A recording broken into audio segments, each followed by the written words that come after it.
Estamos de volta com o UFSC Entrevista e hoje nós recebemos como convidada a professora Joana Maria Pedro.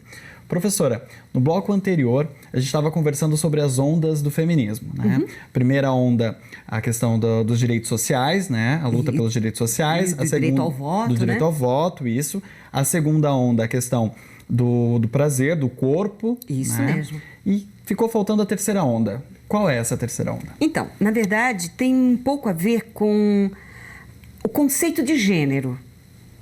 Ou seja, a noção de que as relações entre homens e mulheres, elas não são somente de dominação, elas são construídas umas em relação às outras, e também a discussão que a gente chama de queer, que a palavra queer em inglês significa estranho, que era esse o nome que era usado para chamar as pessoas que não seriam consideradas heterossexuais, vamos dizer assim.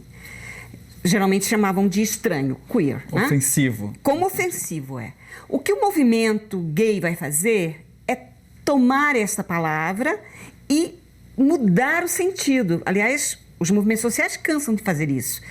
A palavra negro, por exemplo, que era uma forma de desqualificar as pessoas, o movimento se autodenominou negro e para transformar a palavra numa coisa qualificante. A mesma coisa fez o movimento gay, usando a palavra queer como nesse sentido de qualidade, né? Ou seja, que todos nós, enfim, somos estranhos. Ninguém é normal, vamos dizer assim, certo? De perto ninguém é normal. Então, e também tem a ver com a noção de que o corpo e o sexo não são destino das pessoas, não podem definir o destino das pessoas. Que corpo e sexualidade não são necessariamente a mesma coisa.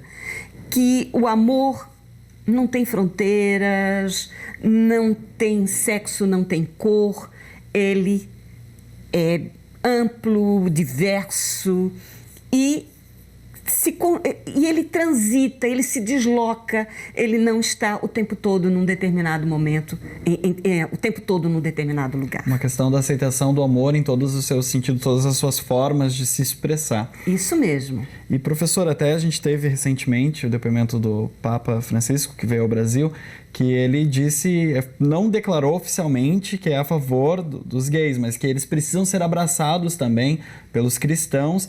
Isso representa uma nova forma de se escrever a história, um novo sentido para a história das pessoas começarem a abrir os olhos, inclusive a igreja tendo esse papel de aceitar?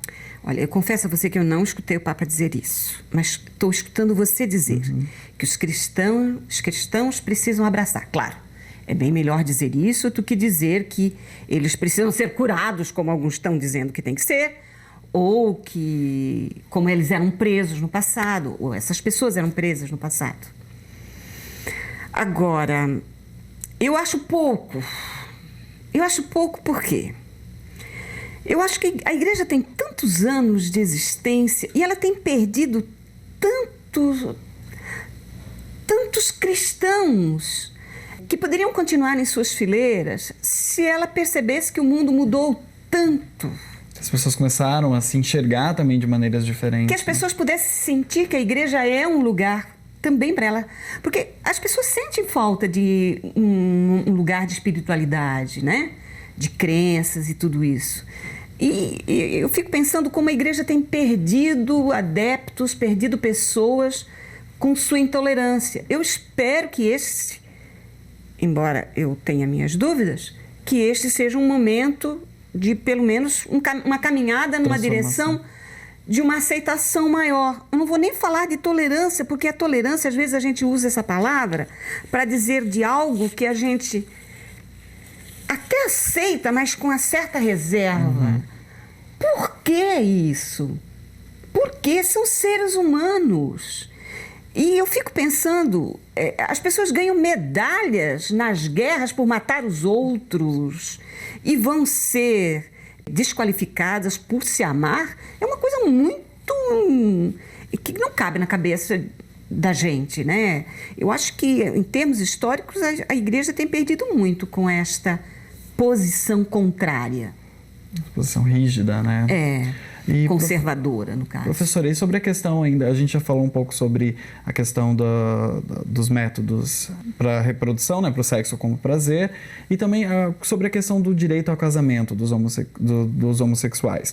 Como que a professora enxerga isso? É um direito, uma conquista? Como que é?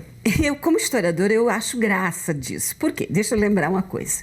Nos anos 70, os movimentos hippies e os movimentos de jovens na época eram contra o casamento. A discussão era contra o casamento. Aí, nos dias de hoje, quem quer casar são os gays. Eu acho muito engraçado isso. Agora, é um direito. Por que não? E eu até entendo por quê. Porque, na verdade, viver junto com outras pessoas, junto com uma outra pessoa ou com pessoas, significa construir lugares, adquirir bens, construir uma relação que nós moramos numa sociedade capitalista que ela precisa ser regulamentada. Significa direitos. Duas pessoas moram juntas e uma morre ou separa. E aí, como fica? Então, é uma questão de regulamentação de uma situação que já existe de fato, que são pessoas vivendo juntas, certo? Mas eu sempre acho interessante que quem está querendo casar são os gays, né? E, na época, era interessante que nos anos 70 a crítica era justamente contra o casamento, era para destruir o casamento. Hoje em dia é o contrário, né? Mas tudo bem, mesmo porque na época, você veja, no Brasil o divórcio vem nos anos 70, né? Então, é uma outra sociedade, é um outro momento, claro. E é um direito, sim, claro que tem que ter esse direito. Concordo plenamente.